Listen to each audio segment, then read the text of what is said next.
आओ जूस पियो किन्नू एग्रो पंजाब दे दा इतसी विटामिन वधाओ वधिया स्वाद सेहतमंद किन्नू खाओ ते पंजाब चो कोरोना नू भजाओ गल्लां सच्चियां जनाब किन्नू एग्रो पंजाब दा स्वाद लाजवाब।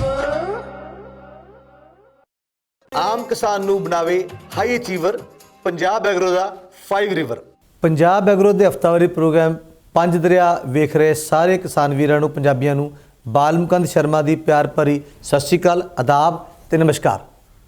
दोस्तों, तुसीं साडे इस 5 दरिया प्रोग्राम नू बड़ा भरवां हंगारा भरदे हो। असीं कोशिश करते हैं हर वारी नवां विशा तुहाडे मोहरे परोसीए ते अज जो विशा तुहाडे रूबरू लैके आ रहे हैं वो विशा संबंधित है साडियां पेंडू सवाणियां नाल, पेंडू औरतां नाल। जी हाँ, साडे समाज दे विच जो साडे किसानां दे परिवारां च जां हर परिवार दे विच जो अद्धा रोल है वो औरतां निभाउंदियां, यानी घर परिवार चलाउण तां औरतां अगे हैगियां, पर जदों आपां कोई वपार करते हैं, जदों आपां कोई खेती धंधा करते हैं जां सहायक धंधे अपनाउने आ, औरतां दा रोल बहुत महत्वपूर्ण आ। ते समा वो आ गया जदों औरतां नूं असीं जे आर्थिक तौर ते उद्यमी बना दईए तां ये अपने आप विच पंजाब दे विच स्कोप भी बहुत आ, काम भी बहुत हो रहा। पर असीं इसे करके तुहाडे मोहरे विशा परोस रहे हैं कि पेंडू औरतां नूं उद्यमी बनाउण दे उद्यम। जी हाँ, असीं वुमन इंपावरमेंट अंग्रेजी कह दिंदे आ जां सशक्तिकरण जिहड़ा औरतां दा करना, आर्थिक तौर ते उन्हां नूं मजबूत करना, उहदे वास्ते अज जो साडे महाराज साडे विच शामिल होए आ, मैं तुहानूं रूबरू करा दियां। सब तो पहलां तुहानूं मैं ताशविन जो एक NGO फाउंडेशन है उहदे जो प्रमोटर ने, फाउंडर ने, मैडम नताशा चोपड़ा। नमस्कार मैडम। सत श्री अकाल। ते साथ देंगे एक अंतरराष्ट्रीय कंपनी है GT ग्रैंड थॉर्नटन। उस कंपनी ने जो पंजाब दे विच ये 4 ਜ਼ਿਲ੍ਹਿਆਂ ਵਿੱਚ उद्यम किया होया। रोपड़ ਜ਼ਿਲ੍ਹਾ ਦੇ टीम लीड, जी हाँ, तुहानूं मिला रहा राकेश मेवाड़ा जी। सत श्री अकाल राकेश जी, जी आन तुहाडा। ते गलबात शुरू करांगे मैडम नताशा तुहातों कि जिहड़ा साडा विशा है वो आ पेंडू औरतां नूं उद्यमी बनाउण दे उद्यम। ते जदों आपां पेंडू औरतां नूं उद्यमी बनाउण दी गल करदे हां तां अज दे समय 'च ਜ਼ਰੂਰਤ क्यों पई सानूं? सर, ਅੱਜ ਦੇ ਸਮੇਂ 'ਚ ਹੀ ਨਹੀਂ, ਮੈਂ ਤਾਂ ਇਹ ਕਹਿਣਾ ਚਾਹੂੰਗੀ ਕਿ ਵੀ ਔਰਤਾਂ ਉਹ ਹੈ ਜੋ ਪਹਿਲਾਂ ਆਪਣਾ ਪਰਿਵਾਰ ਬਣਾਉਂਦੀਆਂ, ਉਹ ਪਰਿਵਾਰ ਤੋਂ ਬਾਅਦ ਉਹ ਸਮਾਜ ਬਣਦਾ ਹੈ, ਸਮਾਜ ਤੋਂ ਬਾਅਦ ਉਹ ਬਹੁਤ ਵੱਡਾ ਰਾਸ਼ਟਰ ਬਣਦਾ ਹੈ। ਸੋ ਇੰਨੇ ਕੁ ਲੈਵਲ 'ਤੇ ਨਹੀਂ ਹੈ, ਇਹ ਬਹੁਤ ਵੱਡੇ ਲੈਵਲ ਦੀ ਗੱਲ ਹੈਗੀ ਇਹ। ਸੋ ਔਰਤਾਂ ਜੇ ਸਸ਼ਕਤੀਕਰਨ ਉਹਨਾਂ ਦੇ ਵਿੱਚ ਹੋਏਗਾ, ਜੇ ਅਸੀਂ ਉਹਨਾਂ ਨੂੰ ਉਦਮੀ ਬਣਾਵਾਂਗੇ, ਉਦਮੀ ਬਣਾਉਣਾ ਜ਼ਰੂਰੀ ਇਸ ਕਰਕੇ ਹੈ ਔਰਤਾਂ ਨੂੰ। ਔਰਤ ਵੀ ਜੇ ਇੰਡੀਪੈਂਡੈਂਟ ਹੋਏਗੀ, ਆਜ਼ਾਦ ਹਰ ਇਨਸਾਨ ਹੋਣਾ ਚਾਹੁੰਦਾ ਹੈ ਜੀ।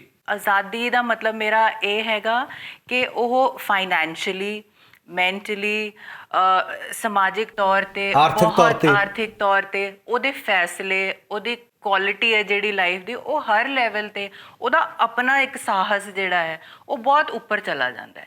ਜੇ ਉਹ ਉਦਮੀ ਹੋਏਗੀ, ਆਪਣੇ ਆਪ ਨੂੰ ਕੌਨਫੀਡੈਂਟ ਰੱਖੇਗੀ, ਆਪਣੇ ਆਪ ਨੂੰ ਹੌਸਲੇਦਾਰ ਰੱਖੇਗੀ, ਆਪਣੇ ਆਪ ਨੂੰ ਮਜ਼ਬੂਤ ਰੱਖੇਗੀ, ਤਾਂ ਇੱਕ ਬਹੁਤ ਅੱਛੀ ਸੁਸਾਇਟੀ ਦਾ ਨਿਰਮਾਣ ਹੋ ਸਕਦਾ ਹੈ। ਤਾਂ ਇਸੇ ਤਰ੍ਹਾਂ ਆਪਾਂ ਇਹਨੂੰ ਵੱਡੇ ਲੈਵਲ 'ਤੇ ਕਹੀਏ ਤਾਂ ਬਹੁਤ ਅੱਛਾ ਦੇਸ਼ ਦਾ ਨਿਰਮਾਣ, ਜੇ ਔਰਤ ਸਟਰੋਂਗ ਹੈ ਤਾਂ ਇੱਦਾਂ ਅਸੀਂ ਉੱਪਰ ਪਹੁੰਚ ਸਕਦੇ ਹਾਂ। ਬਹੁਤ ਸੋਹਣੇ ਸ਼ਬਦਾਂ 'ਚ ਨਤਾਸ਼ਾ ਮੈਡਮ ਨੇ ਇਹ ਬਿਆਨ ਕੀਤਾ ਕਿ ਔਰਤ ਦਾ ਆਰਥਿਕ ਤੌਰ 'ਤੇ ਮਜ਼ਬੂਤ ਹੋ ਕੇ ਉਦਮੀ ਹੋਣਾ ਕਿਉਂ ਜ਼ਰੂਰੀ ਆ। ਤੇ ਜਦੋਂ ਰਾਕੇਸ਼ ਜੀ ਤੁਹਾਡੀ ਕੰਪਨੀ ਦੀ ਗੱਲ ਕਰਦੇ ਆ, ਪਹਿਲਾਂ ਆਪਣੀ ਕੰਪਨੀ ਬਾਰੇ ਕੁਝ ਦੱਸੋ ਤੇ ਫਿਰ ਦੱਸੋ ਸਾਡੇ ਦਰਸ਼ਕਾਂ ਨੂੰ ਕਿ ਤੁਹਾਡੀ ਕੰਪਨੀ ਨੇ ਇਹ ਵੂਮਨ ਇੰਪਾਵਰਮੈਂਟ ਜਾਂ ਐਂਟਰਪ੍ਰੀਨਰਸ਼ਿਪ ਵੂਮਨ ਜਿਹੜਾ ਇਹ ਫੀਲਡ ਕਿਉਂ ਚੂਜ਼ ਕੀਤਾ? ਜੇ ਸਾਡੀ ਕੰਪਨੀ ਦਾ ਨਾਮ ਹੈ ਜੀ ਗ੍ਰੈਂਡ ਥੌਰਨਟਨ ਭਾਰਤ ਜੀ। ਅਸੀਂ ਰੋਪੜ, ਬਰਨਾਲਾ, ਮੋਗਾ और लुधियाना ਵਿੱਚ ਅਸੀਂ काम कर रहे हैं जी। साड़ा जो एम है जी वो है जी आने वाले नेक्स्ट 3 सालों में हम लोग कुल पंजाब में 27,000 महिलाओं को हम लोग इस तरीके से महिलाओं को स्किल्स से रिलेटेड और एग्रीकल्चर से रिलेटेड उनको ट्रेनिंग दें और महिलाओं को उद्यमी बनने में मदद करें। 27,000 ਔਰਤਾਂ ਨੂੰ ਤੁਸੀਂ 4 ਜ਼ਿਲ੍ਹਿਆਂ ਵਿੱਚ ਪੰਜਾਬ ਵਿੱਚ ਆਰਥਿਕ ਤੌਰ ਤੇ ਇੰਪਾਵਰ ਕਰਨਾ ਤੇ ਤੁਸੀਂ ਔਰਤਾਂ ਦਾ ਹੀ ਇੰਪਾਵਰਮੈਂਟ ਦਾ ਫੀਲਡ ਕਿਉਂ ਚੁਣਿਆ? जी, जे असी गल करते हैं जी पंजाब के अंदर, तो पंजाब में अगर देखते हैं कि जी जो पंजाब दी एग्रीकल्चर हैं जी वो सारी जो फार्मर हैं, जो मेल फार्मर है उन पे जी सारी डिपेंड है जी, सारी वही करते हैं जी।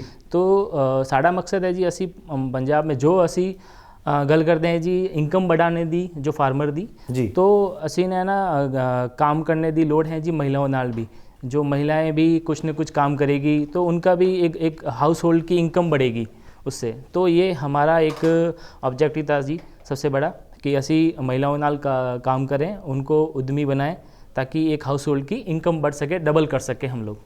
ਯਾਨੀ ਗੱਲ ਠੀਕ ਹੈ ਰਕੇਸ਼ ਜੀ ਕਹਿ ਰਹੇ ਕਿ ਜੇ ਨਤਾਸ਼ਾ ਜੀ ਔਰਤ ਜਿਹੜੀ ਆ ਉਹ ਵੀ ਕੁਝ ਕਮਾਈ ਕਰਕੇ ਪਰਿਵਾਰ ਦੀ ਕਿੱਟੀ 'ਚ ਪਾਏਗੀ ਤਾਂ ਪਰਿਵਾਰ ਦੀ ਇਨਕਮ ਵਧੇਗੀ ਤੇ ਪਰਿਵਾਰ ਦੀ ਜਿਹੜੀ ਖੁਸ਼ਹਾਲੀ ਉਹ ਵੀ ਵਧੇਗੀ। ਤੇ ਨਤਾਸ਼ਾ ਜੀ ਜਦੋਂ ਆਪਾਂ ਗੱਲ ਕਰਦੇ ਹਾਂ, ਰਕੇਸ਼ ਜੀ ਵੀ ਕਹਿ ਰਹੇ ਆ ਕਿ ਅਸੀਂ ਔਰਤਾਂ ਨੂੰ ਵੱਖ-ਵੱਖ ਐਕਟੀਵਿਟੀ ਕਰਨ ਲਈ ਸਕਿੱਲ ਸੈੱਟ ਕਰਕੇ ਦੇਣੀ ਆ ਜਾਂ ਉਹਨਾਂ ਨੂੰ ਇੱਕ ਕੰਮ ਸਿਖਾਉਣਾ, ਧੰਦੇ ਸਿਖਾਉਣੇ, ਤਾਂ ਤੁਸੀਂ ਤਾਂ ਪਿੰਡਾਂ 'ਚ ਵਿਚਰਦੇ ਹੈਗੇ ਆ, ਤਾਂ ਦੱਸੋ ਕਿਹੜੇ-ਕਿਹੜੇ ਧੰਦੇ ਜਿਹੜੀ ਔਰਤਾਂ ਅਪਣਾ ਕੇ ਆਪਣੇ ਆਪ ਨੂੰ ਸੈਲਫ ਇੰਪਲਾਇਡ ਜਾਂ ਆਪਣੇ ਆਪ ਨੂੰ ਬਾਰੁਜ਼ਗਾਰ ਆਪਣੀ ਰੁਜ਼ਗਾਰ ਕਮਾਉਣ ਦੇ ਸਮਰਥ ਕਰ ਲੈਂਦੀਆਂ, ਕਿਹੜੇ-ਕਿਹੜੇ ਧੰਦੇ ਹੁੰਦੇ ਆ?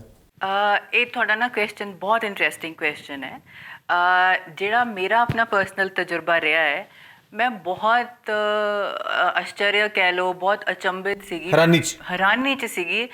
ਪਿੰਡਾਂ ਦੀਆਂ ਜਨਾਨੀਆਂ ਜਿਹੜੀਆਂ ਬਿਲਕੁਲ ਨਹੀਂ ਪੜ੍ਹੀਆਂ ਲਿਖੀਆਂ, ਜਿਨ੍ਹਾਂ ਨੇ ਕੋਈ ਸਕੂਲ ਦਾ ਮੂੰਹ ਨਹੀਂ ਦੇਖਿਆ, ਈਵਨ ਉਹ ਵਾਲਾ ਲੈਵਲ ਵੀ ਜਿਹੜਾ ਹੈਗਾ ਹੈ, ਉਹ ਇੰਨੀਆਂ ਕੁ ਸਿਆਣੀਆਂ ਨੇ, ਉਹਨਾਂ ਦੇ ਹੱਥ 'ਚ ਇੰਨਾ ਕੁ ਆਰਟ ਹੈ, ਇੰਨੀ ਕਲਾ ਹੈ, ਇੰਨੇ ਗੁਣ ਨੇ, ਇੰਨੀਆਂ ਚੀਜ਼ਾਂ ਉਹ ਕਰ ਸਕਦੀਆਂ ਨੇ।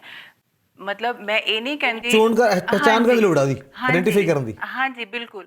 ਸੋ ਇੱਕ ਜੇ ਬੰਦਾ ਜਾ ਰਿਹਾ ਹੈ ਨਾ ਆਪਣੀ ਕਮਾਈ ਕਰਨ ਵਾਸਤੇ, ਕੋਈ ਰੇੜੀ ਵੀ ਲਗਾ ਰਿਹਾ ਅਗਰ, ਤਾਂ ਉਹਨੂੰ ਘਰੇ ਸਮੋਸੇ ਚਟਨੀ ਬਣਾਉਣ ਵਾਲੀ ਉਹ ਔਰਤ ਹੀ ਹੈ। ਹਾਂ, ਪਿੱਛੇ backend she is the one, ਮਤਲਬ ਉਹੀ ਹੈਗੀ ਹੈ ਜਿਹੜੀ ਉਹਨੂੰ ਬਣਾ ਕੇ ਦੇ ਰਹੀ ਹੈ। ਉਹ ਫੇਰੀ ਤੇ ਚਲਾ ਜਾਂਦਾ ਹੈ, ਸ਼ਾਮ ਨੂੰ ਆ ਕੇ ਰੋਟੀ ਚੰਗੀ ਹੋ ਜਾਂਦੀ ਹੈ ਉਹਨਾਂ ਦੀ। ਸੋ ਚਾਹੇ ਤਾਂ ਜੀ ਉਹ ਕਿਚਨ ਹੈ, ਚਾਹੇ ਉਹ ਮੈਂ ਕਹਿੰਦੀ ਹਾਂ ਕੋਈ ਕਢਾਈ, ਬੁਣਾਈ, ਸਿਲਾਈ, ਚਾਹੇ ਉਹ ਪੜ੍ਹਾਈ, ਮੈਂ ਕਹਿੰਦੀ ਹਾਂ ਇੰਨੇ ਕੰਮ ਇਹਨਾਂ ਔਰਤਾਂ ਨੂੰ ਆਉਂਦੇ ਹੁੰਦੇ ਨੇ। ਦ ਓਨਲੀ ਥਿੰਗ ਇਜ਼ ਕਿ ਉਹਨਾਂ ਕੋਲੇ ਕੋਈ ਜ਼ਰੀਆ ਨਹੀਂ ਹੁੰਦਾ, ਉਹਨਾਂ ਨੂੰ ਉੱਥੇ ਪਹੁੰਚਣਾ ਨਹੀਂ ਆਉਂਦਾ, ਸਾਧਨ ਨਹੀਂ ਹੁੰਦਾ। ਇੱਥੇ ਉਹ ਥੋੜ੍ਹੀਆਂ ਪਿੱਛੇ ਰਹਿ ਜਾਂਦੀਆਂ ਨੇ।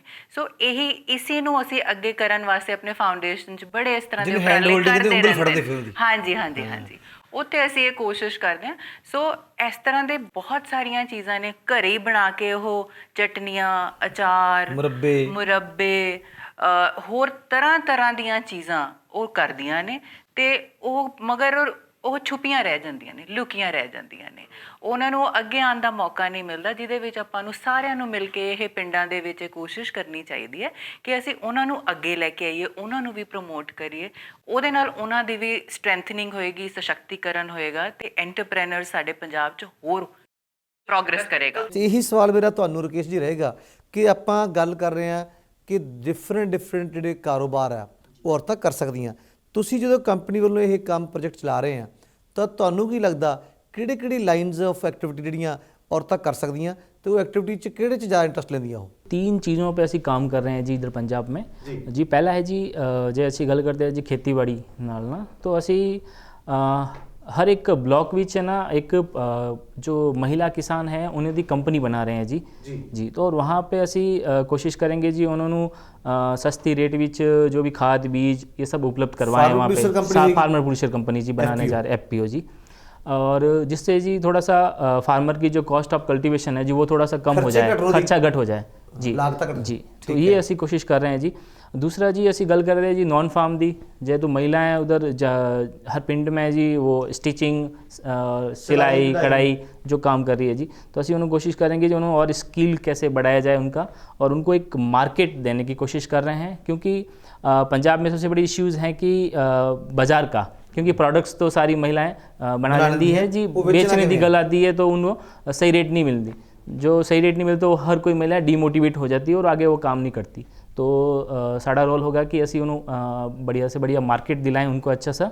अगला नेक्स्ट है कि हमारे स्किल्स को लेके, तो असी जो स्किल विच काम कर रहे हैं जी कि महिलाओं को आइडेंटिफिकेशन कोशिश कर रहे हैं कि जो पिंड विच हैं जी 18 to 25-35 एज तक जो महिलाएं हैं जी, यंग बच्चे हैं, उन्होंने तो कोई न कोई स्किल्स इंस्टीट्यूट्स हैं जो RCT है, KVK हैं लोकल, वो correct करो। SRLM, उन सभी के साथ में मिल के हम लोग काम कर रहे हैं। तो उनको ट्रेनिंग्स दे रहे हैं कि स्टिचिंग और भी जो भी बनाना चाहती है, पापड़ है, अचार है, मशरूम कल्टीवेशंस हैं, तो उन सभी चीज़ों पे, और कोई प्रोसेसिंग्स में कोई जाना चाहता है तो उन सबको हम लोग ट्रेनिंग देके और एज ए बिजनेसमैन की तरह हम उनको, महिलाओं को आगे प्रमोट करेंगे।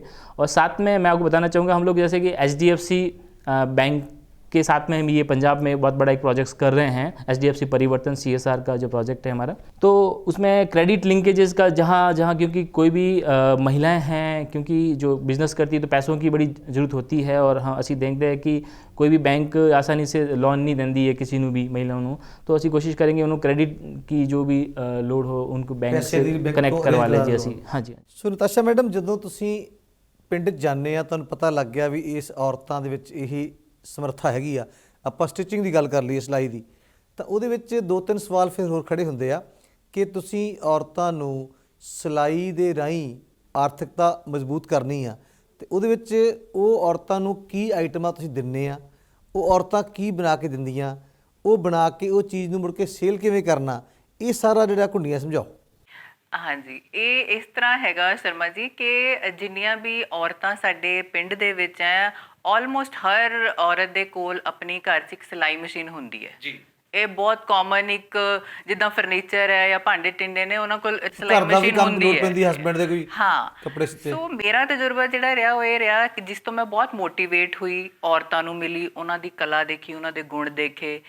ਅਸੀਂ ਇੱਕ ਆਲਮੋਸਟ ਆਪਣੇ ਫਾਊਂਡੇਸ਼ਨ ਦੇ ਅੰਦਰ ਇੱਕ ਇਹ ਪ੍ਰੋਜੈਕਟ ਅਸੀਂ ਡਨ ਆ ਇਹਦੇ ਵਿੱਚ, ਕਿ ਉਹਦੇ ਵਿੱਚ ਅਸੀਂ ਕੀ ਕਰ ਰਹੇ ਹਾਂ, ਹਸਪੀਟਲ ਇੰਡਸਟਰੀ ਹੈ, ਜਿਸ ਤਰ੍ਹਾਂ ਐਜੂਕੇਸ਼ਨ ਸੈਕਟਰ ਹੈ, ਜਿਵੇਂ ਉੱਥੇ ਯੂਨੀਫਾਰਮਸ, ਲਿਨਨ, ਇੱਦਾਂ ਦੀ ਜਿਹੜੀਆਂ ਚੀਜ਼ਾਂ ਨੇ, ਉਹ ਅਸੀਂ ਕੀ ਕਰਦੇ ਹਾਂ ਕਿ ਵੀ ਅਸੀਂ ਪ੍ਰੋਕਿਓਰ ਕਰ ਲੈਂਦੀ ਹੈ ਫਾਊਂਡੇਸ਼ਨ।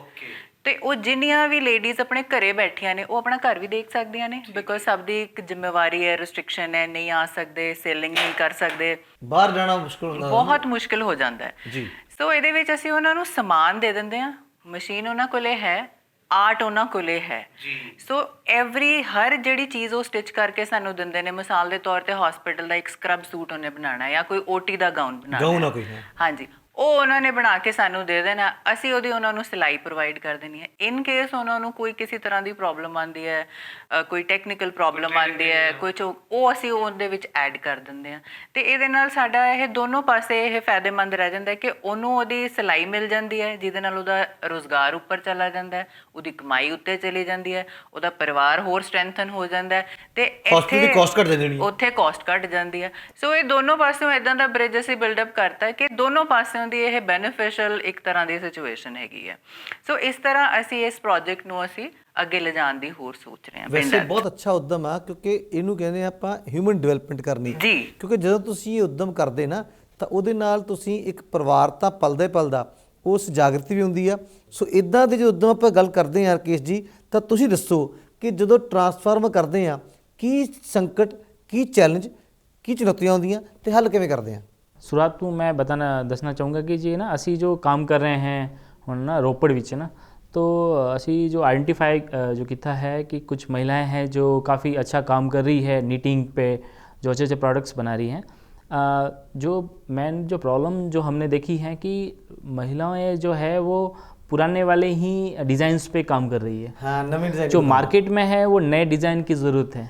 तो हमने जैसे कि कुछ ट्रेनिंग्स महिलाओं को जो अच्छी काम कर रही चमकौर साहिब में है, आनंदपुर साहिब में है, रोपड़ ब्लॉक में, तो वहाँ से कुछ महिलाओं को हमने सेलेक्ट किया जिनको अच्छा आर्ट है, जिनको अच्छा बनाना आता है। तो उनको हमने ओसवाल कंपनी लुधियाना में, उनके जो डिज़ाइनर हैं अच्छे, जो अच्छी डिज़ाइनिंग नई जो मार्केट में ट्रेंड है, तो जी, तो उन्होंने कुछ स्किल से रिलेटेड उनको ट्रेनिंग्स दी हैं। तो वो महिलाएं अभी बनाना शुरू किए उनके प्रोडक्ट्स को धीरे धीरे। तो हम कोशिश कर रहे हैं कि इस तरह की समस्या आती है जो स्किल से रिलेटेड हल भी है जी उनके। यानी ट्रेनिंग ਜਿਹੜੀ ਦੇਣੀ ਹੈ, ਇਹ ਸਾਰੀ ਚੀਜ਼ ਦਾ ਬਹੁਤ ਇੰਪੋਰਟੈਂਟ ਅੰਗ ਆ ਜੀ। ਤੇ ਜਦੋਂ ਨਤਾਸ਼ਾ ਮੈਡਮ ਤੁਸੀਂ ਲੰਬਾ ਸਮਾਂ ਕੰਮ ਕੀਤਾ ਗਿਆਨ ਸਾਗਰ ਇੰਸਟੀਚਿਊਟ ਦੇ ਲਾਗੇ ਪਿੰਡਾਂ 'ਚ, ਤਾਂ ਇਹਨਾਂ ਪਿੰਡਾਂ ਦੇ ਵਿੱਚ ਜਦੋਂ ਤੁਸੀਂ ਵਿਚਰਦੇ ਸੀਗੇ, ਤਾਂ ਇਹ ਦੱਸੋ ਵੀ ਤੁਹਾਡੀਆਂ ਜਿਹੜੀਆਂ ਲੇਡੀਜ਼ ਸੰਪਰਕ 'ਚ ਆਈਆਂ, ਕੋਈ ਐਗਜ਼ਾਮਪਲ ਸਾਨੂੰ ਦੱਸੋ ਜਿਹਦੇ ਵਿੱਚ ਤੁਹਾਨੂੰ ਲੱਗਦਾ ਵੀ ਬਹੁਤ ਅੱਛਾ ਕੰਮ ਹੋਇਆ। ਮੈਂ ਇਸ 'ਚ ਤੁਹਾਨੂੰ ਬੜੀ ਛੋਟੀ ਜਿਹੀ ਇੰਟਰਸਟਿੰਗ ਜਿਹੀ ਸਟੋਰੀ ਦੱਸਦੀ ਹਾਂ। ਜਸਵਿੰਦਰ ਕੌਰ ਨਾਮ ਦੀ ਰਾਜਪੁਰੇ ਦੇ ਵਿੱਚ ਇੱਕ ਪਿੰਡ ਹੈਗਾ, ਉੱਥੋਂ ਦੇ ਉਹ ਮੇਰੇ ਕੋਲ ਆਇਆ। ਉਹਨਾਂ ਦੀ ਨੂੰਹ ਸੀਗੀ, ਉਹ ਪ੍ਰੈਗਨੈਂਟ ਸੀਗੇ, ਉਹਨਾਂ ਦੇ ਬੇਬੀ ਹੋਣ ਵਾਲਾ ਸੀਗਾ। ਮੇਰੇ ਕੋਲ ਇਹ ਇਨਫੋਰਮੇਸ਼ਨ ਆਈ ਕਿ ਵੀ ਉਹ ਮਤਲਬ ਫਾਈਨੈਂਸ਼ੀਅਲੀ ਬਿਲਕੁਲ ਖਤਮ ਵਾਲੀ, ਜਿਸ ਤਰ੍ਹਾਂ ਬਹੁਤ ਹੀ ਖਰਾਬ ਸਿਚੁਏਸ਼ਨ ਹੈਗੀ ਉਹਨਾਂ ਦੀ। ਰੂਰਲ ਐਗਰੀਕਲਚਰ ਫੈਮਿਲੀ ਬੈਕਗਰਾਊਂਡ 'ਚ ਸੀ। ਤਾਂ ਜਸਵਿੰਦਰ ਮੈਨੂੰ ਮਿਲੀ ਤੇ ਆ ਕੇ ਉਹਨੇ ਮੈਨੂੰ ਬੋਲਿਆ ਕਿ ਵੀ ਮੈਮ ਮੇਰੀ ਤੇ ਸਥਿਤੀ ਬਹੁਤ ਖਰਾਬ ਹੈ, ਵੀ ਮੈਂ ਤੇ ਇਲਾਜ ਔਰ ਇਹ ਸਭ ਮਤਲਬ ਸਰਕਾਰੀ 'ਚ ਤੁਹਾਨੂੰ ਪਤਾ ਬੜਾ ਮੁਸ਼ਕਿਲ ਹੋ ਜਾਂਦਾ, ਤੇ ਵੀ ਜੇ ਕਿਸੇ ਤਰ੍ਹਾਂ ਦੀ ਮੇਰੀ ਹੋ ਸਕਦੀ ਹੈ ਮਦਦ ਤੇ ਤੁਸੀਂ ਮੈਨੂੰ ਦੱਸੋ। ਮੈਂ ਪਹਿਲਾਂ ਤਾਂ ਉਹਨੂੰ ਬਹੁਤ ਕਾਉਂਸਲ ਕੀਤਾ ਕਿ ਕਦੇ ਵੀ ਐ ਨਾ ਸੋਚੋ ਕਿ ਤੁਹਾਡੇ ਕੋਲੇ ਕੁਝ ਨਹੀਂ ਹੈਗਾ। ਹਰ ਇਨਸਾਨ ਕੋਲ ਕੁਝ ਨਾ ਕੁਝ ਰੱਬ ਨੇ ਮਿਹਰ ਦਿੱਤੀ ਹੁੰਦੀ ਹੈ। ਮੋਟੀਵੇਟ ਕੀਤਾ ਉਹਨੂੰ? ਹਾਂ, ਮੈਂ ਪਹਿਲਾਂ ਉਹਨੂੰ ਮੋਟੀਵੇਟ ਕੀਤਾ। ਉਹਨੂੰ ਫਿਰ ਵੀ ਸਮਝ ਨਹੀਂ ਆਇਆ। ਫਿਰ ਉਹ ਕਹਿੰਦੀ ਵੀ ਮੈਂ ਕਿੱਦਾਂ ਡਿਲੀਵਰੀ ਕਰਾਉਂਗੀ ਆਪਣੇ ਨੂੰਹ ਦੀ। ਮੈਂ ਕਿਹਾ ਤੂੰ ਖੇਤੀ ਕਰਦੀ ਹੈ? ਮੈਂ ਕਿਹਾ ਤੂੰ 4 ਬੋਰੀਆਂ ਕਣਕ ਦੀਆਂ ਮੈਨੂੰ ਦੇ ਦੀ। 4 ਬੋਰੀਆਂ ਕਣਕ ਦੀਆਂ ਲਿੱਤੀਆਂ। ਅਨੰਨਿਆ ਨਾਮ ਦੀ ਬੜੀ ਸੋਹਣੀ ਉਹਦੀ ਪੋਤੀ ਹੋਈ ਅੱਗੋਂ ਕੁੜੀ। ਅੱਜ ਦੀ ਡੇਟ ਦੇ ਵਿੱਚ ਉਹ ਹਲੇ ਵੀ ਮੇਰੇ ਸੰਪਰਕ 'ਚ ਹੈ। ਬਹੁਤ ਸੋਹਣਾ ਉਹ ਬੁਣ ਵੀ ਲੈਂਦੀ ਹੈ। ਉਹ ਆਂਵਲਿਆਂ ਦੀ ਕੈਂਡੀਜ਼ ਬਣਾਉਂਦੀ ਹੈ, ਜਿਹਦੇ ਲਈ ਮੈਂ ਉਹਨੂੰ ਅੱਜ ਕੱਲ੍ਹ ਤਾਂ ਘਰੇ ਹੀ ਬੱਚੇ ਬਥੇਰਾ ਕੁਝ ਟ੍ਰੇਨ ਕਰ ਦਿੰਦੇ ਨੇ। ਉਹ ਗੂਗਲ 'ਚ ਪਾਉਂਦੇ ਨੇ ਇਹ ਵਾਲੀ ਰੈਸਪੀ ਕਿੱਦਾਂ ਬਣਦੀ ਹੈ, ਫਲਾਣੀ ਚੀਜ਼ ਕਿੱਦਾਂ ਬਣਦੀ ਹੈ, ਜਿਹੜੀ ਹੋਰ ਸਪੋਰਟ ਕਰ ਦਿੰਦੀ। ਉਹਨੂੰ ਮੈਂ ਇੱਥੇ ਚੰਡੀਗੜ੍ਹ ਲਿਆ ਕੇ ਬੜਾ ਕੁਝ ਸਿਖਾਇਆ। ਉੱਥੇ ਫਿਰ ਅੱਗੇ ਪ੍ਰੋਬਲਮ ਆਉਂਦੀ ਕਿ ਵੇਚਣਾ ਕਿਵੇਂ ਹੈ। ਸੋ ਜਿਸ ਤਰ੍ਹਾਂ ਇਹ ਰੂਰਲ ਵੂਮਨ ਹੈ, ਉੱਦਾਂ ਸ਼ਹਿਰ ਦੀਆਂ ਜਨਾਨੀਆਂ ਵੀ ਤਾਂ ਹੈਗੀਆਂ ਨੇ ਨਾ, ਉਹਨਾਂ ਨੂੰ ਜੋੜਤਾ। ਉਹ ਬਣਾ ਦਿੰਦੀਆਂ ਨੇ, ਉਹ ਵੇਚ ਦਿੰਦੀਆਂ ਨੇ।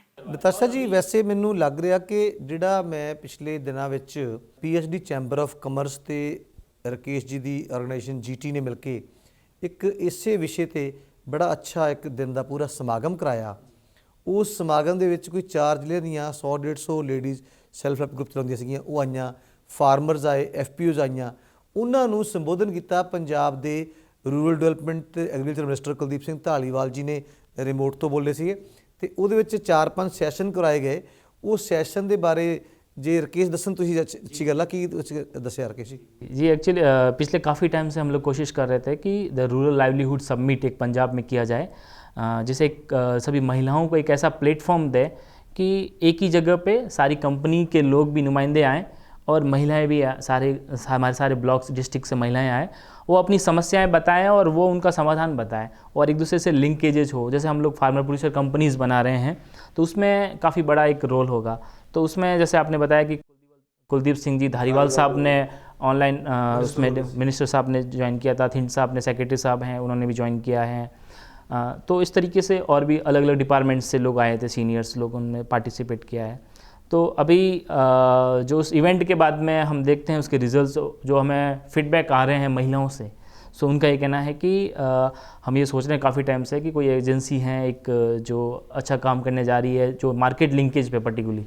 ਸਭ ਤੋਂ ਅਹਿਮ ਗੱਲ ਤਸ਼ਾ ਜੀ ਆ ਗਈ ਨਾ ਕਿ ਜਦੋਂ ਤੁਸੀਂ ਗਿਆਨ ਜਿਹੜਾ ਪਰੋਸ ਕੇ ਦਿੰਦੇ ਆ, ਮੈਂ ਉੱਥੇ ਸੀਗਾ ਹਾਜ਼ਰ, ਮੈਂ ਦੇਖਿਆ ਲੇਡੀ ਨੇ ਸਵਾਲ ਵੀ ਕੀਤੇ, ਜਿਹੜੇ ਮਹਾਰਾ ਨੇ ਜਵਾਬ ਵੀ ਦਿੱਤੇ ਔਰ ਹਰ ਇੱਕ ਸੈਸ਼ਨ ਦੇ ਵਿੱਚ ਅਲੱਗ-ਅਲੱਗ ਵਿਸ਼ਾ ਸੀਗਾ। ਜਿਵੇਂ ਸੈਕਟਰੀ ਐਗਰੀਕਲਚਰ ਅਰਸ਼ਦੀਪ ਥਿੰਦ ਜੀ ਨੇ ਇੱਕ ਸੈਸ਼ਨ ਸ਼ੇਅਰ ਕੀਤਾ, ਇਸ ਤਰ੍ਹਾਂ ਹੀ ਡਿਵੈਲਪਮੈਂਟ ਦੇ ਜਿਹੜੇ ਕਮਿਸ਼ਨਰ ਅਮਿਤ ਜੀ IAS ਅਫਸਰ ਜੁਆਇੰਟ ਕਮਿਸ਼ਨਰ ਉਹ ਹਾਜ਼ਰ ਹੋਏ, ਟੈਕਨੀਕਲ ਐਜੂਕੇਸ਼ਨ ਦੇ ਜਿਹੜੇ ਡਾਇਰੈਕਟਰ ਨੇ ਪੰਜਾਬ ਦੇ ਖਰਬੰਦਾ ਜੀ ਉਹ ਹਾਜ਼ਰ ਹੋਏ। ਇੱਕ ਸੈਸ਼ਨ ਇਨਪੁਟ ਦਾ ਮੈਂ ਦੇਖਿਆ ਸਾਰਾ, ਤੇ ਉਹਦੇ ਵਿੱਚ ਸਾਰੇ ਅਦਾਰੇ ਆਏ। ਸੋ ਕਹਿਣ ਦਾ ਭਾਵ ਆ ਕਿ ਜਦੋਂ ਆਪਾਂ ਗਿਆਨ ਵੰਡਦੇ ਆ ਉਹਦੇ ਨਾਲ ਸਿੱਖਿਅਤ ਲੋਕ ਹੁੰਦੇ ਆ ਤੇ ਆਮਦਨ ਵੱਧਦੀ ਆ। ਲਾਸਟ ਵਿੱਚ ਤੁਸੀਂ ਦੱਸੋ ਦਰਸ਼ਾ ਜੀ ਇਸ ਵਿਸ਼ੇ ਤੇ ਇਹਨਾਂ ਔਰਤਾਂ ਨੂੰ ਸੰਦੇਸ਼ ਕੀ ਦਓਗੇ?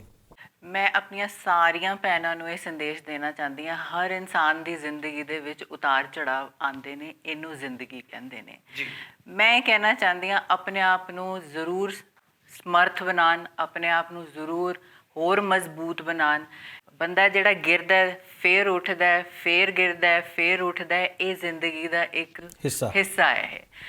ਬਹੁਤ ਜ਼ਰੂਰੀ ਹੈ ਕਿ ਜਦੋਂ ਤੁਸੀਂ ਗਿਰੋ ਉੱਠੋ ਜ਼ਰੂਰ, ਗੇਨ ਬੈਕ, ਦੁਬਾਰਾ ਆਪਣੇ ਆਪ ਨੂੰ ਫਿਰ ਦੁਬਾਰਾ ਮਜ਼ਬੂਤ ਕਰੋ, ਆਪਣੇ ਆਪ ਨੂੰ ਟਾਈਮ ਦਿਓ।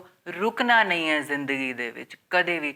ਜਿਹੜਾ ਰੁਕ ਗਿਆ ਫਿਰ ਤਾਂ ਉਹ ਖਤਮ ਹੀ ਹੋ ਗਿਆ ਨਾ ਫਿਰ ਉਹ। ਇਸ ਲਈ ਆਪਣੇ ਆਪ ਨੂੰ ਖਤਮ ਕਦੇ ਨਹੀਂ ਕਰਨਾ, ਹਮੇਸ਼ਾ ਅੱਗੇ ਹੀ ਫਲੈਗ ਲੈ ਕੇ ਚੱਲਦੇ ਰਹਿਣਾ ਲਾਈਫ 'ਚ। ਤੇ ਰਕੇਸ਼ ਜੀ ਤੁਸੀਂ GT ਕੰਪਨੀ ਵੱਲੋਂ ਜਿਹੜਾ ਉਦਮ ਕਰ ਰਹੇ ਆ, ਤੁਸੀਂ ਸਾਡੀਆਂ ਪਿੰਡੂ ਔਰਤਾਂ ਲੱਖਾਂ ਲੇਡੀਜ਼ ਸਵਾਣੀਆਂ ਇਹ ਪ੍ਰੋਗਰਾਮ ਦੇਖਦੀਆਂ, ਤੁਸੀਂ ਕੀ ਕਹਿਣਾ ਚਾਹੋਗੇ?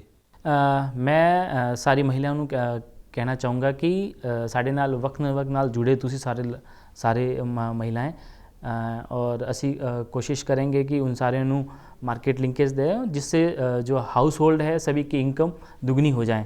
ਸੋ ਦੋਸਤੋ ਇਹ ਸੀ ਸਾਡੀ ਅੱਜ ਦੀ ਚਰਚਾ। ਵੈਸੇ ਤਾਂ ਗੱਲਾਂ ਹੋਰ ਵੀ ਸੀਗੀਆਂ ਪਰ ਸਮਾਂ ਇਜਾਜ਼ਤ ਦੇ ਰਿਹਾ। ਟਾਈਮ ਜਿਹੜਾ ਸਾਡਾ ਪੂਰਾ ਹੋ ਰਿਹਾ, ਇਸ ਕਰਕੇ ਮੈਂ ਪੰਜਾਬ ਐਗਰੋ ਵੱਲੋਂ, ਪੰਜ ਦਰਿਆ ਦੀ ਟੀਮ ਵੱਲੋਂ, ਤੁਹਾਡੇ ਵੱਲੋਂ, ਆਪਣੇ ਵੱਲੋਂ ਧੰਨਵਾਦ ਕਰਾਂ ਰਕੇਸ਼ ਜੀ ਦਾ, ਨਤਾਸ਼ਾ ਜੀ ਦਾ। ਤੁਸੀਂ ਇੱਥੇ ਆਏ, ਤੁਹਾਡਾ ਬਹੁਤ ਬਹੁਤ ਧੰਨਵਾਦ। ਆਮ ਕਿਸਾਨ ਨੂੰ ਬਣਾਵੇ ਹਾਈ ਅਚੀਵਰ, ਪੰਜਾਬ ਐਗਰੋ ਦਾ 5 ਰਿਵਰ। ਸੁਣੋ ਭਰਾਵੋ ਸਿਹਤ ਵਾਸਤੇ ਗੱਲ ਸਿਆਣਿਆਂ ਦੱਸੀ, ਸਹੀ ਭਰੋਸੇਮੰਦ ਵੇਰਕਾ ਦੁੱਧ ਦਹੀਂ ਤੇ ਲੱਸੀ। ਇਹ ਪੰਜਾਬ ਮੇਰੇ ਦੇ ਵੀਰ, ਇਹਨਾਂ ਦੇ ਮਿਰਗਾਂ ਜਿਹੇ ਸ਼ਰੀਰ, ਹੌਸਲੇ ਸ਼ੇਰਾਂ ਵਰਗੇ ਨੇ, ਵੇਰਕਾ ਦਾ ਦੁੱਧ ਪੀਂਦੇ ਵੇਰਕਾ ਦਾ ਦੁੱਧ। ਸਤਿ ਸ਼੍ਰੀ ਅਕਾਲ ਜੀ, ਮੈਂ ਤੁਹਾਡਾ ਆਪਣਾ ਸਤਵੀਰ ਸੱਤੀ। ਤੁਸੀਂ ਵੇਖ ਰਹੇ ਹੋ ਪੰਜਾਬ ਐਗਰੋ ਦਾ ਹਫਤਾਵਾਰੀ ਪ੍ਰੋਗਰਾਮ ਪੰਜ ਦਰਿਆ। ਤੇ ਹੁਣ ਪੇਸ਼ ਨੇ ਡਾਕਟਰ ਰਣਜੀਤ ਸਿੰਘ ਤਾਂਬੜ, ਸਾਬਕਾ ਮੁਖੀ ਪਸਾਰ ਸਿੱਖਿਆ ਵਿਭਾਗ PU ਵੱਲੋਂ ਲਿਖੀਆਂ ਗਈਆਂ ਖੇਤੀ ਗਤੀਵਿਧੀਆਂ। ਕਿਸਾਨ ਵੀਰੋ, ਹੁਣ ਤੱਕ ਤੁਸੀਂ ਹਾੜੀ ਦੀ ਸਾਰੀ ਬਿਜਾਈ ਖਤਮ ਕਰ ਲਈ ਹੋਵੇਗੀ। ਨਰਮੇ ਜਾਂ ਬਾਸਮਤੀ ਵਾਲੇ ਖੇਤਾਂ ਵਿੱਚ ਕਈ ਵਾਰ ਬਿਜਾਈ ਨਾਲ ਕਣਕ ਦਾ ਝਾੜ ਬਹੁਤ ਘਟ ਜਾਂਦਾ ਹੈ। ਪੋਹ ਦੇ ਮਹੀਨੇ ਤਾਂ ਬਿਜਾਈ ਬਿਲਕੁਲ ਵੀ ਨਹੀਂ ਕਰਨੀ ਚਾਹੀਦੀ, ਕਿਉਂਕਿ ਇਹ ਪਿਛੇਤੀ ਹੋ ਜਾਂਦੀ ਹੈ। ਜੇਕਰ ਕਣਕ ਦੀ ਬਿਜਾਈ ਅਜੇ ਕਰਨੀ ਹੈ ਤਾਂ ਛੇਤੀ ਪੂਰੀ ਕਰ ਲਵੋ। ਕਿਸਾਨ ਵੀਰੋ, ਸਮੇਂ ਸਿਰ ਬੀਜੀ ਕਣਕ ਨੂੰ ਹੁਣ ਪਹਿਲਾ ਪਾਣੀ ਦੇ ਦੇਣਾ ਚਾਹੀਦਾ ਹੈ। ਸਮੇਂ ਸਿਰ ਬੀਜੀ ਕਣਕ ਨੂੰ ਬਾਕੀ ਰਹਿੰਦੀ ਨਾਈਟ੍ਰੋਜਨ ਵਾਲੀ ਖਾਦ ਪਹਿਲੇ ਪਾਣੀ ਨਾਲ ਪਾ ਦੇਵੋ। ਲੋੜ ਤੋਂ ਵੱਧ ਖਾਦ ਦੀ ਵਰਤੋਂ ਨਾ ਕੀਤੀ ਜਾਵੇ। ਪਿਛੇਤੀ ਬੀਜੀ ਕਣਕ ਲਈ ਤਾਂ ਨਾਈਟ੍ਰੋਜਨ ਉਂਝ ਵੀ ਘੱਟ ਪਾਉਣੀ ਚਾਹੀਦੀ ਹੈ। ਕਿਸਾਨ ਵੀਰੋ, ਹੁਣ ਗੱਲ ਕਰਦੇ ਹਾਂ ਮੂਲੀ ਦੀ। ਮੂਲੀ ਦੀ ਬਿਜਾਈ ਸਾਰਾ ਸਾਲ ਕੀਤੀ ਜਾ ਸਕਦੀ ਹੈ। ਇਸ ਮਹੀਨੇ ਦੀ ਬਿਜਾਈ ਲਈ ਜਾਪਾਨੀ ਵਾਈਟ ਕਿਸਮ ਬੀਜੀ ਜਾਵੇ। 1 ਏਕੜ ਵਿੱਚ 5 ਕਿਲੋ ਬੀਜ ਪਾਵੋ। ਚੰਗੀ ਤਰ੍ਹਾਂ ਤਿਆਰ ਕੀਤੇ ਖੇਤ ਵਿੱਚ ਵੱਟਾਂ ਉੱਤੇ ਬਿਜਾਈ ਕਰਨੀ ਚਾਹੀਦੀ ਹੈ। ਟਮਾਟਰਾਂ ਦੀ ਪਨੀਰੀ ਵੀ ਪੁੱਟ ਕੇ ਹੁਣ ਲਗਾਈ ਜਾ ਸਕਦੀ ਹੈ, ਪਰ ਜਦੋਂ ਸਰਦੀ ਵਿੱਚ ਵਾਧਾ ਹੋ ਜਾਵੇ ਤਾਂ ਫਸਲ ਨੂੰ ਸਿਰਕਿਆਂ ਨਾਲ ਢੱਕ ਕੇ ਠੰਡ ਤੋਂ ਬਚਾਉਣਾ ਜ਼ਰੂਰੀ ਹੈ। ਕਿਸਾਨ ਵੀਰੋ, ਅਨਾਰ ਭਾਰਤ ਦਾ ਪ੍ਰਾਚੀਨ ਫਲ ਹੈ। ਇਸ ਦੇ ਫੁੱਲਾਂ ਦੀ ਔਰਤਾਂ ਦੀ ਖੂਬਸੂਰਤੀ ਨਾਲ ਤੁਲਨਾ ਕੀਤੀ ਜਾਂਦੀ ਹੈ। ਇਸ ਦੀ ਵਰਤੋਂ ਕਈ ਰੋਗਾਂ ਨੂੰ ਰੋਕਣ ਲਈ ਵੀ ਕੀਤੀ ਜਾਂਦੀ ਹੈ। ਅਨਾਰ ਦੇ ਬੂਟੇ ਲਗਾਉਣ ਦਾ ਹੁਣ ਇਹ ਢੁਕਵਾਂ ਸਮਾਂ ਹੈ। ਪੰਜਾਬ ਵਿੱਚ ਕਾਸ਼ਤ ਲਈ ਭਗਵਾ, ਗਣੇਸ਼ ਅਤੇ ਕੰਧਾਰੀ ਕਿਸਮਾਂ ਦੀ ਸਿਫਾਰਿਸ਼ ਕੀਤੀ ਗਈ ਹੈ। ਇਸ ਸਾਲ ਲਗਾਏ ਨਵੇਂ ਬੂਟਿਆਂ ਦੀ ਸਾਂਭ ਸੰਭਾਲ ਵੀ ਜ਼ਰੂਰੀ ਹੈ। ਇਹਨਾਂ ਨੂੰ ਠੰਡ ਤੋਂ ਬਚਾਉਣਾ ਚਾਹੀਦਾ ਹੈ। ਇਹਨਾਂ ਬੂਟਿਆਂ ਉੱਤੇ ਛੌਰਾ ਕਰਕੇ ਕੋਰੇ ਤੋਂ ਬਚਾਇਆ ਜਾ ਸਕਦਾ ਹੈ। ਪੁਰਾਣੇ ਬੂਟਿਆਂ ਨੂੰ ਦੇਸੀ ਰੂੜੀ ਵੀ ਹੁਣ ਪਾਉਣ ਦਾ ਸਮਾਂ ਹੈ। 1 ਸਾਲ ਦੇ ਬੂਟੇ ਨੂੰ ਕੋਈ 5 ਕਿਲੋ ਰੂੜੀ ਪਾਈ ਜਾਵੇ।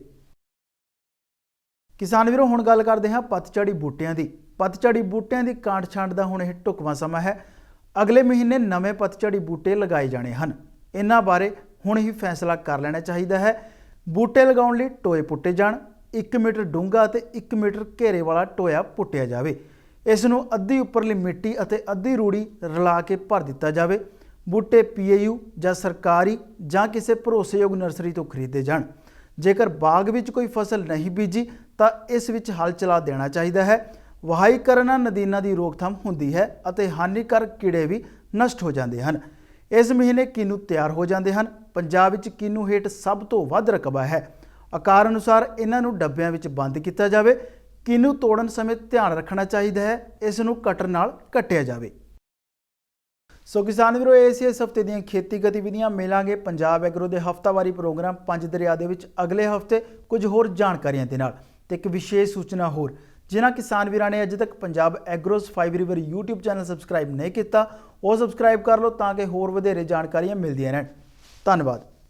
ਆਮ ਕਿਸਾਨ ਨੂੰ ਬਣਾਵੇ ਹਾਈ ਅਚੀਵਰ, ਪੰਜਾਬ ਐਗਰੋ ਦਾ 5 ਰਿਵਰ। ਸੁਣੋ ਭਰਾਵੋ ਸਿਹਤ ਵਾਸਤੇ ਗੱਲ ਸਿਆਣਿਆਂ ਦੱਸੀ, ਸਹੀ ਭਰੋਸੇਮੰਦ ਵੇਰਕਾ ਦੁੱਧ ਦਹੀਂ ਤੇ ਲੱਸੀ। ਇਹ ਪੰਜਾਬ ਮੇਰੇ ਦੇ ਵੀਰ, ਇਹਨਾਂ ਦੇ ਮਿਰਗਾਂ ਜਿਹੇ ਸ਼ਰੀਰ, ਹੌਸਲੇ ਸ਼ੇਰਾਂ ਵਰਗੇ ਨੇ, ਵੇਰਕਾ ਦਾ ਦੁੱਧ ਪੀਂਦੇ ਵੇਰਕਾ ਦਾ ਦੁੱਧ। ਉਹ ਜ਼ਹਿਰਾਂ ਮੁਕਤ ਦਾ ਖੇਤੀ ਵੀਰੋ, ਆ ਜੋ ਰਲੇ ਬਣਾਈਏ, ਆਪਣੇ ਸੋਹਣੇ ਪੰਜਾਬ ਨੂੰ ਮੁੜ ਤੰਦਰੁਸਤ ਬਣਾਈਏ, ਮੁੜ ਤੰਦਰੁਸਤ ਬਣਾਈਏ। ਆਮ ਕਿਸਾਨ ਨੂੰ ਬਣਾਵੇ ਹਾਈ ਅਚੀਵਰ, ਪੰਜਾਬ ਐਗਰੋ ਦਾ 5 ਰਿਵਰ।